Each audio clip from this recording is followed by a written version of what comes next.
Internet celebrity Ismail Mustapha, also known as Mompha, is now to enjoy freedom, even if it's temporary. The court granted him bail to the tune of 100 million naira. He is standing trial for allegedly laundering 32.9 billion naira.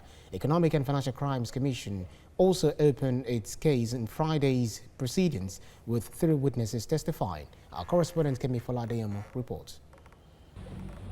Justice Mohammed Liman of the Federal High Court, Lagos, meant business on Friday at the resumed hearing of Ismail Mustapha's trial. Mompha's bail application was pushed for later in the day to allow the EFCC open its case. The first witness was Anna Ezekanaya from the Trade and Exchange Department of the Central Bank of Nigeria. She stated that there was no record that the second accused, Ismail Global Investment, said to belong to the first accused, had been granted license to operate a bureau de change.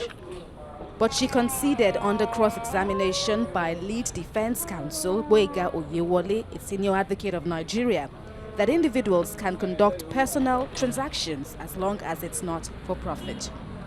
Peter Ademola, a compliance officer in Fidelity Bank, in which the accused had operated an account, testified that the bank had filed a report with the Nigeria Financial Intelligence Unit against Mompha for exceeding the statutory transaction threshold.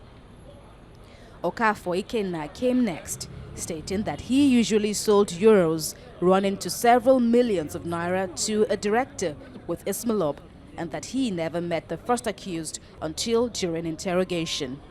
The EFCC counsel, Rotimi Oyedepo, opposed the bail application, calling the Dubai-based Mompha a flight risk. He added that he was still under investigation for alleged cybercrimes. But the judge ruled that bail is a constitutional provision that must prevail over statutory consideration. He granted Mompha bail in the sum of 100 million naira with a surety-like sum, who must have a verified landed property. The accused is to deposit his passport with the court registrar and report to the EFCC every fortnight.